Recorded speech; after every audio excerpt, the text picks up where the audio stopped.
Hello साथीहरु, आज म यस भिडियोमा तपाईहरुलाई सिकाउनु छु आईपीओ अप्लाई कसरी गर्ने। मात्र 30 सेकेन्ड लाग्छ साथीहरु आईपीओ अप्लाई गर्न मेरो सेयरको प्रयोगबाट। तपाईहरु यो भिडियोलाई पुरै अन्तिमसम्म हेर्नु होला बिना स्किप गरिकन।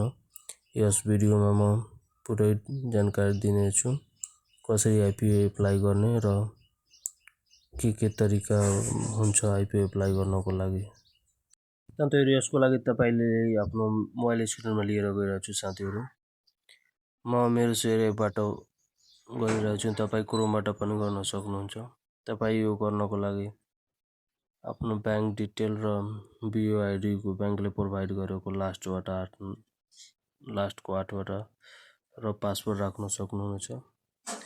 यो राखेपछि साथीहरु प्रोसिडमा क्लिक गरेपछि खुल्नुहुन्छ साथीहरु तपाईको मेरो पासवर्ड अलि बिर्सेछु त्यही भएर।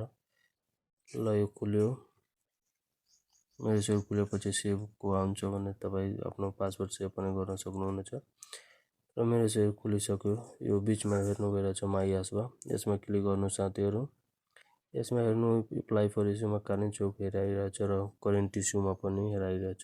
करेन्ट इस्युमा जानुहुन्छ भने कसको लागि यो डिटेल आउँछ for general public apply for इस्युमा पनि हेराइहाल्छ साथीहरु। त्यसपछि प्रोसिड गर्नु होला र आफ्नो बैंक अकाउन्ट सबै आइहाल्छ साथीहरु। त्यो दाब्नु होला र अप्लाई 10 किता नै गर्नु होला मात्र, किनभने कि ओभर सब्सक्राइब भइरहेको छ साथीहरु। 10 किता गरे पनि हुन्छ, नत्र बेकारमा पैसा ब्लक हुन्छ तपाईको। अनि सिआरएन नम्बर राख्नु होला आफ्नो र अप्लाई गर्नु होला र ट्रान्ज्याक्सन पिन जुन सेभ गर्नु भएछ सेट गर्नु भएछ त्यो राख्नु होला। अप्लाई भयो साथीहरु।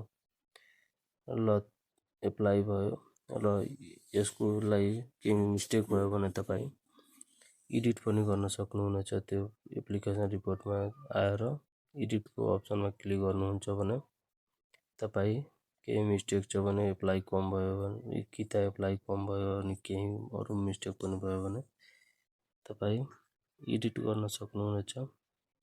यसरी नै साथी आईपीओ अप्लाई तपाई यो मेथडले गर्न सक्नुहुन्छ। जम्मा 30 सेकेन्डमा यस्तै भिडियो